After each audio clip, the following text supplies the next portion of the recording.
আসসালামু আলাইকুম। জনপদের খবরে আমন্ত্রণ জানাচ্ছি আমি নিশা মুনতাসির। এখনকার এই সংবাদ আয়োজন একই সঙ্গে চ্যানেল আইয়ের ইউটিউব চ্যানেল এবং চ্যানেল আইয়ের ওটিটি প্ল্যাটফর্ম আইস্ক্রিনে লাইভ স্ট্রিম হচ্ছে। আদিবাসী সম্মিলিত গ্রাফিতি বাতিল ও ঢাকায় সংক্ষুব্ধ আদিবাসী ছাত্র জনতার মিছিলে হামলার প্রতিবাদে রাঙামাটিতে বিক্ষোভ করেছে পাহাড়ি শিক্ষার্থীরা। শহরের গুরুত্বপূর্ণ পয়েন্টে পুলিশ, সেনাবাহিনী সহ আইন শৃঙ্খলা বাহিনীর সদস্য মোতায়েন করা হয়েছে। মনসুর আহমেদের পাঠানো তথ্য, ভিডিও চিত্রে রাজীব আহমেদের রিপোর্ট। নবম ও দশম শ্রেণীর বাংলা দ্বিতীয় পত্র বইয়ের পেছনের প্রচ্ছদ থেকে আদিবাসী সম্বলিত গ্রাফিতি বাতিলের প্রতিবাদে জাতীয় শিক্ষাক্রম ও পাঠ্যপুস্তক বোর্ড এনসিটিবির সামনে কর্মসূচি চলাকালে হামলা ও মারধরের ঘটনায় রাঙামাটিতে বিক্ষোভ মিছিল হয়েছে। সকালে শহরের জিমনেশিয়াম থেকে পাহাড়ি শিক্ষার্থীরা বিক্ষোভ মিছিল শুরু করে। মিছিলটি জেলা প্রশাসক কার্যালয়ের কাছাকাছি পৌঁছলে আইনশৃঙ্খলা বাহিনীর সদস্যরা তাদের বাধা দেয়। পরে তারা শহরের জিমনেশিয়াম চত্বরের মূল সড়কের সামনে সমাবেশ করে। আগামীকালকের জন্য আমরা রাবিপ্রবি আদিবাসী শিক্ষার্থী পরিবার ক্লাস থেকে শুরু করে পরীক্ষা যাবতীয় সকল একাডেমিক কার্যক্রম আমরা শিক্ষার্থী হিসেবে কি চাই? বন্ধ। আমরা কেন আজকে এখানে সমবেত হয়েছে, আমরা সকলেই আসলে মর্মাহত আজকের যে বিষয়টা নিয়ে। কালকে হচ্ছে আমাদের বিশ্ববিদ্যালয় সকল যেটা বলছে এইটা হবে। বুধবার রাঙামাটি বিজ্ঞান ও প্রযুক্তি বিশ্ববিদ্যালয়ের পাহাড়ি শিক্ষার্থীরা ও বাঙালি ছাত্র পরিষদ শহরে পাল্টাপাল্টি বিক্ষোভ মিছিল ও সমাবেশ করে। Rajib Ahmed, channel I. জামায়াতের কেন্দ্রীয় আমির ডাক্তার শফিকুর রহমান বলেছেন, তারা সীমাহীন ওয়াদার রাজনীতি করে না, বৈষম্যহীন মানবিক রাষ্ট্র গড়তে চান, ঘুষ, দুর্নীতি ও দুঃশাসনমুক্ত দেশ গড়তে চান। মাগুরা নোমানী ময়দানে জামায়াতের কর্মী সম্মেলনে প্রধান অতিথির বক্তৃতায় কেন্দ্রীয় আমির ডাক্তার শফিকুর রহমান বলেন, বাংলাদেশে এমন অনেক লোক আছে যারা বাস করে বাংলাদেশে, চাকরি করে বাংলাদেশে, নেতৃত্ব দেয় বাংলাদেশে, অথচ টাকা জমায় বিদেশে। বিগত 15.5 বছরে তারা 26 লাখ কোটি টাকা বাংলাদেশ থেকে বিদেশে পাচার করেছে।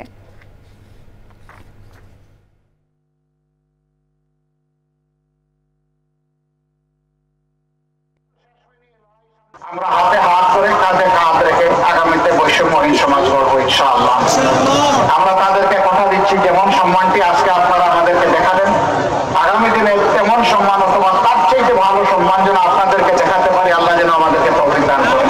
ন্যায্য স্বাধীনতা থাকবে, আমি শব্দটা ব্যবহার করছি, ন্যায্য স্বাধীনতা। আমরা সীমাহীন অন্যায্য স্বাধীনতায় বিশ্বাসী নই। যেই স্বাধীনতা অপরের চরিত্র হনন করে মিথ্যা গুজব ছড়ায়, একজনের বিরুদ্ধে হিংসা ছড়ায়, আমরা ওই কথা বলার অধিকার দিতেও চাই না কাউকে, দেশেও। নির্বাচন কমিশনার অবসরপ্রাপ্ত ব্রিগেডিয়ার জেনারেল আবুল ফজল মোহাম্মদ সানাউল্লাহ বলেছেন, দেশের মানুষের মৌলিক নাগরিক অধিকার ভোট দেওয়া। যে ভোট বাধাহীনভাবে দিতে পারবে তার ভোট গণনা হবে এবং সেই ভোটের প্রেক্ষিতে ফলাফল ঘোষণা হবে।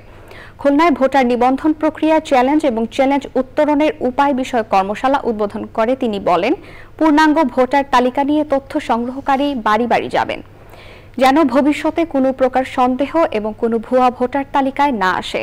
কর্মশালায় খুলনা অঞ্চলের 71 জন নির্বাচন কর্মকর্তা ও বিভিন্ন সংগঠনের প্রতিনিধিরা অংশ নেন। আমরা পূর্ণাঙ্গ ভোটার তালিকা নিয়ে বাড়ি বাড়ি যাব, একটি একটি করে ভোটারের তালিকা চেক করে দেখব যে এটা ঠিক আছে না ঠিক নাই, যাতে করে ভবিষ্যতে আমাদের যে সন্দেহ, এই সন্দেহ যেন আমরা দূর করতে পারি আর এই বিষয়গুলো যেন আবার এইভাবে না আসে। তার মৌলিক নাগরিক অধিকার একটা ভোট দিতে চাইছে, যে ভোটটা দিতে তাকে কেউ বাধা দিবে না, যে ভোটটা দিবে সেই ভোটটাই গণনা হবে এবং যা গণনা হবে সেই অনুযায়ী ফলাফল ডিক্লেয়ার হবে। এইটাই তাদের প্রত্যাশা, এটাই আমাদের প্রত্যাশা, এটাই আমাদের সবার প্রত্যাশা। কুড়িগ্রামে মার্চ ফর ফেলানি কর্মসূচিতে যোগ দিয়ে জাতীয় নাগরিক কমিটির মুখ্য সমন্বয়ক সার্জিস আলম বলেছেন, আর যদি কোনো ভাই বা বোন কাঁটাতারে ঝুলে থাকে তাহলে মার্চ ফর ফেলানির মতো লং মার্চ করা হবে।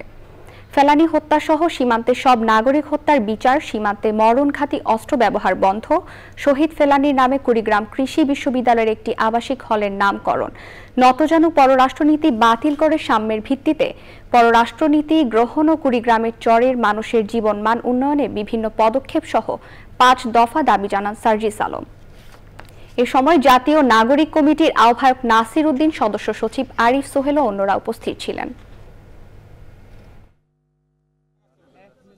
আর যদি আমার কোনো ভাই কিংবা আমার কোনো বোন আমাদের ওই সীমান্তে ওই তারকাটায় তাদের লাশ ঝুলে থাকে, তবে আমাদের আজকের যে মার্চ ফর ফেলানি, সেই মার্চ ফর ফেলানি ওই তার কাটাকে উদ্দেশ্য করে মার্চ করবে। নতুন বছরে উত্তরবঙ্গে শীতার্তদের পাশে দাঁড়িয়েছে ট্রাই ফাউন্ডেশন। তীব্র শীত মোকাবেলায় কম্বল পেয়ে হাসি ফুটেছে রংপুরের ছিন্নমূল প্রতিবন্ধী ও অসচ্ছলদের মুখে। আগামীতেও যে কোনো দুর্যোগে ট্রাই ফাউন্ডেশনকে পাশে চেয়েছেন স্থানীয়রা। এহসানুল হক সুমনের ভিডিও চিত্রে মেরিনা লাভলির রিপোর্ট। হিমালয়ের কাছে থাকায় ঘন কুয়াশা ও হিমেল হাওয়ায় তীব্র শীত অনুভূত হয় রংপুরে। তাই কাকডাকা ভরে ঘন কুয়াশা ঢেকে রাখে শীতের প্রকৃতি। বিগত দিনের মতো নতুন বছরে শীতবস্ত্র নিয়ে খেটে খাওয়া অসচ্ছল, প্রতিবন্ধী ও ছিন্নমূলদের পাশে উষ্ণতা ছড়াতে এগিয়ে এসেছে ট্রাই ফাউন্ডেশন। রংপুর সরকারি সিটি কলেজ মাঠে সংস্থাটির উদ্যোগে 200 পরিবারের মাঝে এ শীতবস্ত্র বিতরণ করা হয়। মাঘের শীত মোকাবেলায় শীতবস্ত্র পেয়ে স্বস্তি ফিরেছে শীতার্তদের মাঝে। মাঘ মাসে ঠান্ডা বেশি রংপুরে, যেটা আর কি সবার সুবিধা, গরিব মানুষের জন্য। আমরা কম্বল উপকার দিলেও তারা আমাদের উপকার হবে ঠান্ডার জন্য। আমরা হয়তো এত দামি কম্বল কিনতে পারবো না, সামর্থ্য নাই, যা হোক দিতেছে, আল্লাহ পাক যেন তার ভালো করে। গরিব মানুষের শীত বস্ত্র বিতরণ ভালো, অসহায় মানুষের জন্য পেশা দেয়, সেটা ধন্যবাদ জানাই আর কি। বাজারের দাম বেশি, কিনে পাইনি, খাবার পাইনি, না কম্বলটা দিলে গা দিয়ে আরাম করে পাবো। বাবা যে কম্বলটা দান করতেছে তাই যেন সামনে বছর ফিস যেন দিতে পারে, যেন সুন্দর গরম হোক, গাটা ঘুম ধরবে, এইটা না হলে মাথা ঘুরে চক্কর দেয়। তো গা দেয়া থাকবো, শুতিমু, গরম লাগবো, আরামতে শুতে নিন পারবো। বাবা নিন পারবো, যাই কম্বল দেয় তার দোয়া দেব। সমাজের পিছিয়ে থাকা মানুষের কষ্ট লাঘব সহ তাদের উন্নয়নে ট্রাই ফাউন্ডেশন কাজ করে যাবে, এমন প্রত্যাশা বিশিষ্টজনদের। প্রকৃত শীতার্ত তাদের মাঝেও এটা পর্যাপ্ত পরিমাণে কম্বল বিতরণ করা হলো, এবং কম্বলের মানগুলো এত সুন্দর, এবং হাতে নিয়েই যারা শীতার্ত তারা কিন্তু খুব খুশি হয়েছে। একদিকে বাচ্চারা পুষ্টি পাবে, আরেকদিকে বাচ্চাদের যদি শীত বস্ত্র দেওয়া যায় তাহলে আমার মনে হয় এটা একটা নতুন মাত্রা যোগ হবে। এই অঞ্চলের মানুষদের উষ্ণতা পেতে ট্রাই ফাউন্ডেশনের যে উদ্যোগ সেটা সত্যি প্রশংসনীয়, এবং আমি তাদের প্রতি কৃতজ্ঞতা জানাচ্ছি। তাদের শীতের যে কষ্ট এটি লাঘব হবে, আমি আশা করব এই ধরনের উদ্যোগ ভবিষ্যতে আরো থাকবে।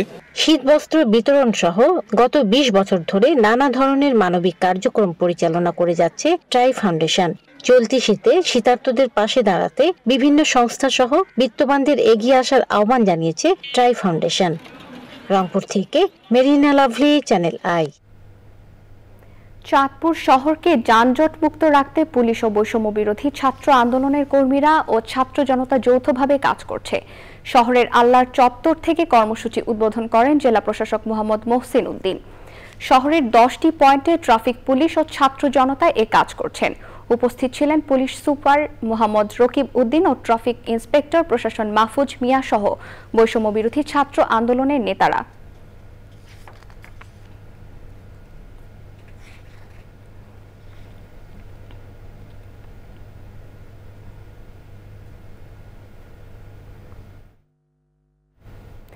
গাজীপুরে ঢাকা প্রকৌশল ও প্রযুক্তি বিশ্ববিদ্যালয়ের শিক্ষার্থীদের কর্মসংস্থান এবং প্রকৌশল ও প্রযুক্তি বিষয়ক গবেষণা ও উন্নয়নে সংশ্লিষ্ট বিভিন্ন বিষয় industrial expo and job fair হয়েছে। বিশ্ববিদ্যালয় ইন্ডাস্ট্রির সাথে পারস্পরিক সম্পর্ক এবং গবেষণা ও উন্নয়ন কার্যক্রম বাড়াতে আয়োজিত মেলার উদ্বোধন করেন বিশ্ববিদ্যালয়ের উপাচার্য প্রফেসর ডক্টর মোহাম্মদ জয়নুল আবিদিন। উপস্থিত ছিলেন ইন্ডাস্ট্রির ঊর্ধ্বতন কর্মকর্তা, প্রতিনিধি, বিশ্ববিদ্যালয়ের শিক্ষক, শিক্ষার্থী ও কর্মকর্তা কর্মচারীরা। দেশের বিভিন্ন শিল্প প্রতিষ্ঠান সহ 50টি শিল্প প্রতিষ্ঠান এই industrial expo and job fair অনুষ্ঠানে অংশগ্রহণ করেন। এবারে প্রতিনিধিদের পাঠানো তথ্য ভিডিও চিত্রে রাজীব আহমেদের রিপোর্ট। খুলনা অঞ্চলের নির্বাচন কর্মকর্তাদের সাথে ভোটার তালিকা হালনাগাদ ও জাতীয় সংসদ নির্বাচন সংক্রান্ত মতবিনিময় সভা করেছেন নির্বাচন কমিশনার অবসরপ্রাপ্ত ব্রিগেডিয়ার জেনারেল আবুল ফজল মোহাম্মদ সানাউল্লাহ। সভায় খুলনা আঞ্চলিক নির্বাচন কর্মকর্তা সহ বিভিন্ন জেলা ও উপজেলা নির্বাচন কর্মকর্তারা উপস্থিত ছিলেন। চট্টগ্রামে চলছে বিজ্ঞান ও প্রযুক্তি মেলা। ইন্টারনেট পরিষেবা দানকারীদের আয়োজিত মেলার উদ্বোধন করেন বিটিআরসির চেয়ারম্যান অবসরপ্রাপ্ত মেজর জেনারেল এমদাদুল বারী। মেলায় প্রথম দিনে ছিল বিজ্ঞান মেলা সেমিনার। কক্সবাজারে শিক্ষা প্রতিষ্ঠানে জেন্ডার সমতা বিষয়ক গবেষণা ফলাফল স্থাপন ও নীতি নির্ধারকদের মতবিনিময় সভা হয়েছে। চাঁপাইনবাবগঞ্জে 500-এরও বেশি প্রবীণকে কম্বল বিতরণ করেছে জেলা প্রবীণ হিতৈষী সংঘ ও যারা বিজ্ঞান প্রতিষ্ঠান। গাইবান্ধার গোবিন্দগঞ্জ পৌর বিএনপির দ্বিবার্ষিক সম্মেলন হয়েছে। উদ্বোধন করেন রংপুর বিভাগীয় সহসম্পাদক অধ্যাপক আমিনুল ইসলাম। গাজীপুরে সন্ত্রাস, চাঁদাবাজ ও মাদকের বিরুদ্ধে প্রতিবাদ সভা করেছেন বাসন মেট্রো থানা বিএনপি ও এর অঙ্গ সংগঠনের নেতাকর্মীরা। সভায় প্রধান অতিথি ছিলেন মহানগর বিএনপির সভাপতি শওকত হোসেন সরকার। বিশেষ অতিথি ছিলেন মহানগর শ্রমিক দলের আহ্বায়ক ফয়সাল আহমেদ সরকার, বাসন মেট্রো থানা বিএনপির সভাপতি তানভীর সিরাজ। মেহেরপুরে শীতার্তদের শীতবস্ত্র বিতরণ করেছে জেলা বিএনপি সদস্য সচিব অ্যাডভোকেট কামরুল হাসান। ময়মনসিংহে সারা দেশের মাজারগুলোতে নিরাপত্তা ও ধর্মীয় সম্প্রীতি রক্ষার ব্যবস্থা নিতে সরকারের প্রতি আহ্বান জানিয়েছে সুফিবাদ ঐক্য পরিষদ। শেরপুরের সীমান্তবর্তী এলাকাগুলোতে স্থানীয় ক্ষুদ্র জাতিগোষ্ঠীর মানুষের সাথে জনসচেতনতামূলক সভা করেছে বিজেপি। পিরোজপুরে প্রধান উপদেষ্টার তহবিল থেকে বাস, মিনিবাস, কোচ ও মাইক্রোবাস শ্রমিকদের কম্বল বিতরণ করা হয়েছে। এ সময় শ্রমিকদের 300-এরও বেশি কম্বল বিতরণ করা হয়। নীলফামারী সরকারি মহিলা কলেজের হলরুমে অধ্যাপক ওবায়দুল আনোয়ারের সভাপতিত্বে বার্ষিক ক্রীড়া, ধর্মীয় ও সাহিত্য এবং সাংস্কৃতিক প্রতিযোগিতার পুরস্কার বিতরণ করা হয়েছে। Rajib Ahmed, channel I. এই ছিল জনপদের খবর। পরবর্তী কৃষি সংবাদ দেখার আমন্ত্রণ রইল। ধন্যবাদ।